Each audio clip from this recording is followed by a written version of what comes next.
Bonjour à tous et bienvenue dans cette vidéo de débriefing du système Full King sur le Dow Jones en 100 ticks.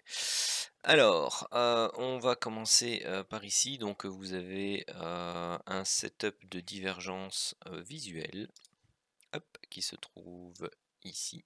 Vous voyez l'indicateur qui fait un nouveau creux qui est plus bas que le précédent, alors que les prix, eux, font un nouveau creux, pardon, qui est plus haut que le précédent, alors que les prix font un plus bas, un nouveau plus bas ici, tout léger, mais suffisant. Vous avez la ligne de tendance à breaker qui est celle-ci, voilà. Elle est breakée ici par ce chandelier là qui break à la fois la ligne de tendance et la MM15. Donc vous pouviez prendre position ici et aller rechercher au minimum l'objectif 1, qui est le contact avec la ligne de tendance long terme. L'objectif, enfin le deuxième lot, lui est stoppé à BE.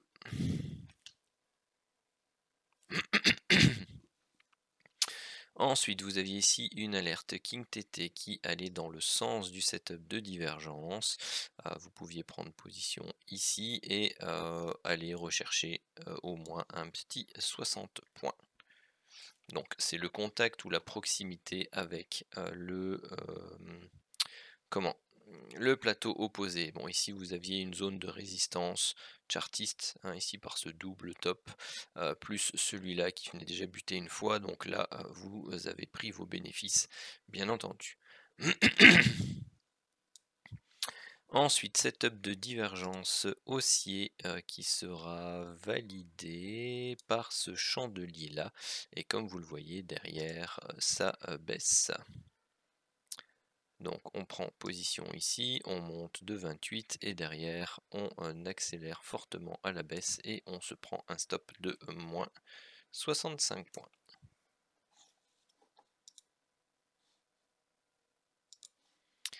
Ensuite, voyons voir. Donc ici les alertes King TT, on n'est pas en zone de range long terme et on est en train de dégringoler, donc c'est pas le moment d'acheter et de se mettre face à une tendance baissière. Ensuite, des setups de pardon, divergence qui ne sont pas validés ici et vous êtes en plein run baissier. Donc on laisse passer l'orage. De toute façon, on attend une stabilisation. Tout ça c'est à contre-tendance, contre-tendance, contre-tendance. Pourquoi? Parce qu'on n'est pas en zone de range long terme. On regarde donc la tendance qui est fortement baissière. Il n'y a aucune validation de tous les setups de divergence qui sont repris ici. Donc rien à se mettre sous la dent. La première validation possible, c'est laquelle? C'est celle-ci, où on a clairement le break, le pullback et de nouveau ici la reprise. Donc là, avec le break fait sur ce chandelier de 22 points, on pouvait entrer en position, aller rechercher 35 points pour l'objectif 1 et directement derrière 100 points pour l'objectif 2. Ensuite, plus d'alerte, on replonge de manière assez forte. Vous aviez ici la ligne de tendance. Chlouc. Ajuster à la mèche, ajuster à la mèche. Donc la validation se faisait sur ce chandelier là, qui est un chandelier de 40 points. Donc on pouvait entrer en position à ce moment-là. Hop, attention qu'ici la volatilité a changé, donc votre stop. Regardez la profondeur ici de la zone de survente.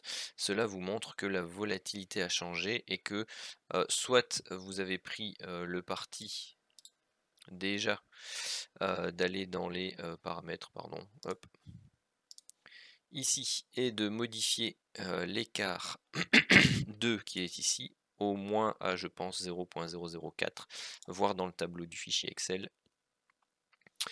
Mais moi je vais pas le faire parce que j'ai 30 000 cas d'historique là, ça va prendre des plombes à charger. Mais si vous étiez resté ici, d'office vous deviez adapter votre stop loss qui devrait au moins passer autour des 100 points. Hop, donc ici on prend à la baisse, on va rechercher ici l'objectif 1 à 60 points. et l'objectif 2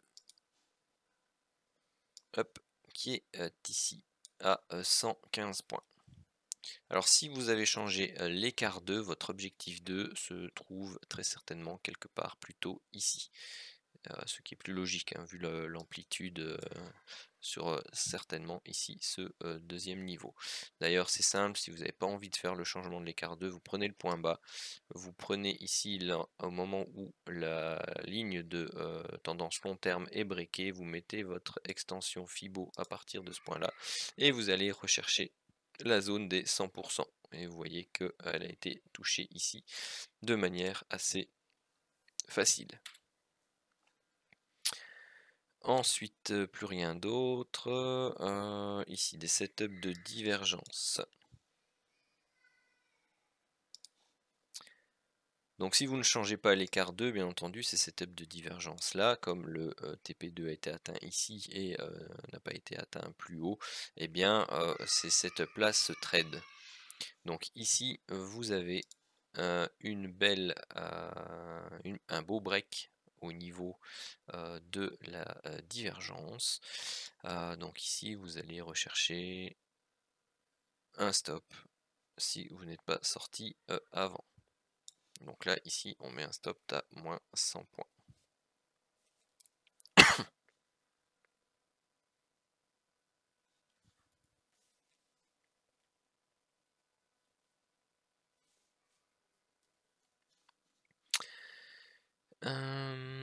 Ici, vous aviez également une alerte King TT à la vente dans le sens du setup de divergence baissier. Donc là, vous alliez rechercher 20 points. Ici, est-ce qu'on a un setup de divergence? Non, même par rapport à ce plus haut là, c'était pas possible. Alerte King TT, on n'est pas en zone de range long terme, on regarde la tendance est en train de se retourner puisqu'elle monte maintenant, donc on ne prend pas la vente dans ce cas-là. Ensuite, ici, on n'est pas en zone de range long terme, donc pareil, on est plutôt haussier. Ici également, plutôt haussier, donc on ne prend pas. Les alertes suivantes. Il n'y a rien, il n'y a rien. Ici, de nouveau, on n'est pas en range long terme, on est toujours en tendance neutre à haussière, donc on ne prend pas. Setup de divergence baissier, pardon, ici, validé sur ce chandelier là. Vous voyez hein, la différence quand vous avez une différence énorme comme ça par rapport au prix et à l'enveloppe. Vous devez changer l'écart 2 très clairement en cours de journée. Donc valider ici le setup de divergence, on monte, on n'est pas stoppé, on a ici quasi une sortie ABE, donc c'est 15 points, et ici 75 points pour le deuxième lot, hein, donc on n'a plus de setup de divergence après. Ici, non plus. Une alerte King TT. Alors on n'est pas en zone de range long terme, donc on regarde la tendance. Bon, on avait celle-là avant, hein, pardon, la bleue. Hein. Donc on regarde la tendance. On est haussier, donc on peut éventuellement ici venir prendre un achat qui vous donnait plus ou moins 60 points. Attention que celui-ci, non, je vais pas le compter. La raison pour laquelle je vais pas le compter, c'est parce qu'on est face ici à une très longue succession de chandeliers rouges, donc on a une forte impulsion baissière. C'est se mettre face à la tendance principale, ça fait partie des règles également. Alerte King TT à la vente, donc on n'est pas en zone de range long terme, mais le problème c'est qu'on est plutôt haussier à neutre, donc on ne peut pas se mettre face à la tendance haussière de long terme. Ici les setups de divergence avec la ligne de tendance qui passe par ici, le break qui se fait là, on pouvait aller rechercher avec un peu de patience l'objectif 1 à 55 points. Et l'objectif 2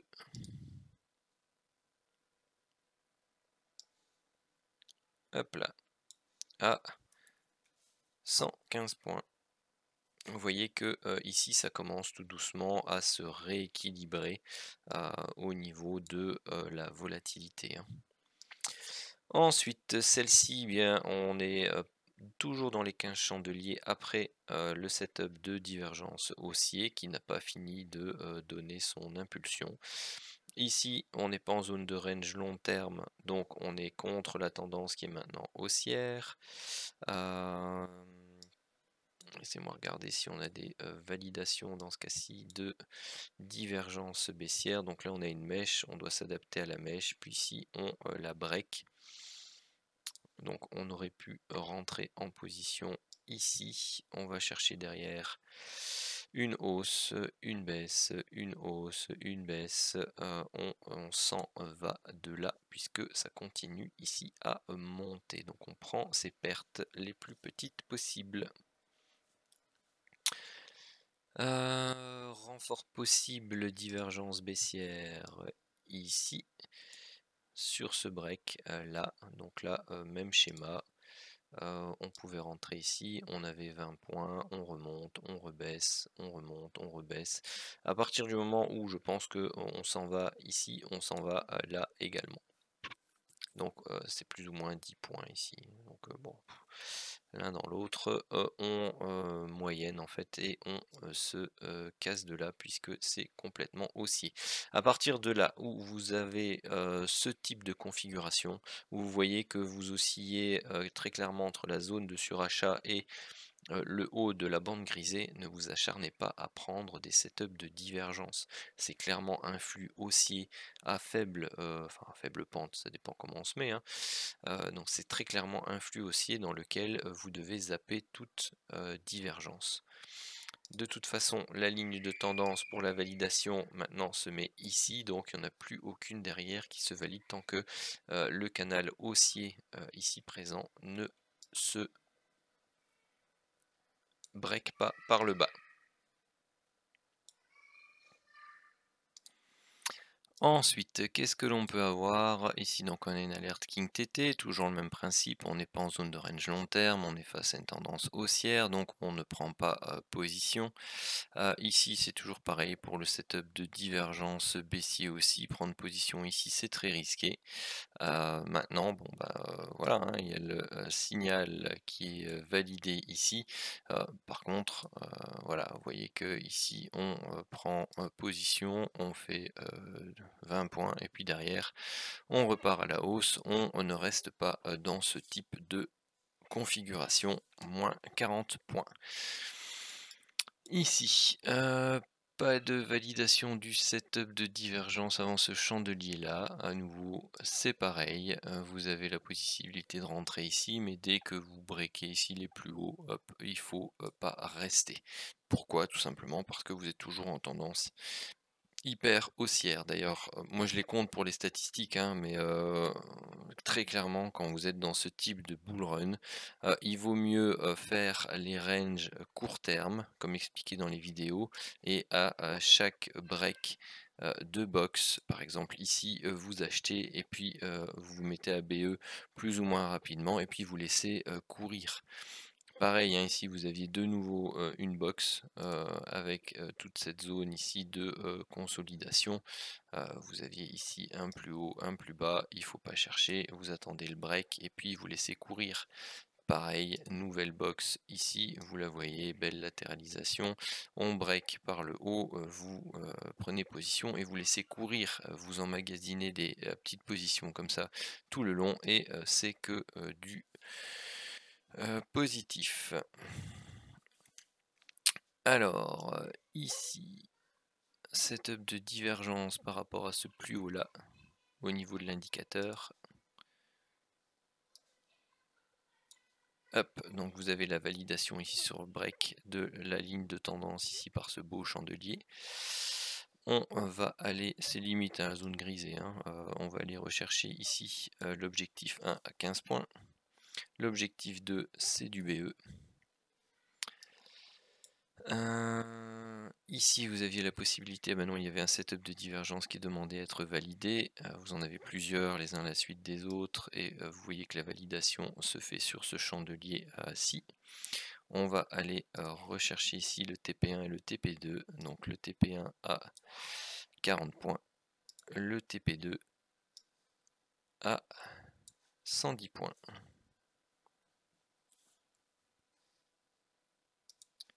Et ensuite, donc 21h30, c'est ici. On n'a plus de position à prendre. Alors, le bilan de la journée. Vous avez 65 plus 60 moins 65 plus 35 plus 60 moins 100 plus 20 plus 15 plus 55 moins 20 plus 10 moins 40 moins 50 plus 15 plus 40. Je me suis planté où? Ah oui, moins 1000, forcément. Hop là. Ah, c'est mieux. 1, 2, 3, 4, 5, 6, 7, 8, 9, 10. 10 gagnants. 1, 2, 3, 4, 5. 5 perdants et 0 BE. Ici, vous avez 60 moins 65 plus 100 plus 115 moins 100 plus 20 plus 75 plus 115 moins 20 plus 10 moins 40 moins 50 plus 110, ça fait 330. 1, 2 BE en plus, donc ça nous fait 8, 5, 2. Voilà qui clôture cette journée. Ce qui clôture donc la journée avec 100 points possibles pour le TP1 et 330 pour le TP2 malgré 5 stop loss. Donc ça nous fait un bilan de 430 points si vous travaillez à chaque fois avec de l'eau. Sur ce, n'hésitez pas à laisser des petits pouces bleus et à vous abonner à la chaîne. Je vous dis à la prochaine vidéo. Ciao!